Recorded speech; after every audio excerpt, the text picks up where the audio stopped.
महाराष्ट्र के मुख्यमंत्री देवेंद्र फडणवीस ने अमरावती में अभिनंदन urban co operative bank limited के नए मुख्यालय भवन का उद्घाटन किया है और इस अवसर पर आयोजित समारोह में मुख्यमंत्री ने बैंक के नए कार्यालय भवन का भी लोकार्पण किया और कर्मचारियों, पदाधिकारियों तथा ग्राहकों को संबोधित भी किया है। अपने संबोधन में फडणवीस ने कहा कि सहकारी बैंकिंग व्यवस्था ग्रामीण और शहरी अर्थव्यवस्था की रीढ़ है। उन्होंने कहा कि अभिनंदन अर्बन को ऑपरेटिव बैंक ने वर्षों से समाज के मध्यम वर्ग, छोटे व्यापारियों और किसानों को आर्थिक सहायता उपलब्ध कराकर विकास में महत्वपूर्ण भूमिका निभाई है। मुख्यमंत्री ने बैंक के प्रबंधन की पारदर्शिता और ग्राहक सेवा की प्रशंसा करते हुए कहा कि यह संस्था महाराष्ट्र में सहकारी क्षेत्र की प्रगति का उदाहरण है। फडणवीस ने आगे कहा कि राज्य सरकार सहकारी बैंकों के डिजिटलीकरण और विस्तार के लिए आवश्यक सहयोग प्रदान करेगी ताकि अधिक से अधिक लोगों तक बैंकिंग सुविधाएं पहुंच सके।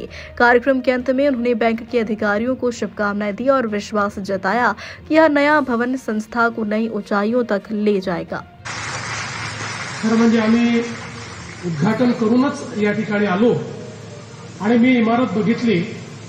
अतिशय सुंदर अशा प्रकारची इमारत या ठिकाणी तयार केली आहे। मी ॲडव्होकेट विजय बोथराजी आणि संपूर्ण टीमला मनापासून धन्यवाद देईल की एखाद्या कॉर्पोरेट बँकेला लाजवेल अशी इमारत तुम्ही या ठिकाणी तयार केलेली आहे। प्रशस्त इमारत आहे, सुंदर सभागृह आहे, सगळ्या व्यवस्था अतिशय उत्तम आहेत आणि ज्या लोकांना गुणवत्ता आवडते अशी लोक जेव्हा काम करतात त्यावेळेस कशा प्रकारची इमारत तयार होऊ शकते त्या इमारतीकडे पाहून आपल्या लक्षात येतं। खरं तर आता अभिनंदन बँकेने अतिशय चांगली वाटचाल केलेली आहे। 10-11 ब्रँचेस या ठिकाणी झालेले आहेत। ही अतिशय चांगली मुख्य शाखेची इमारत तयार झालेली आहे। पण त्याहीपेक्षा सगळ्यात महत्त्वाचं काय आहे तर ज्या सचोटीनं ही बँक या ठिकाणी काम करते आहे।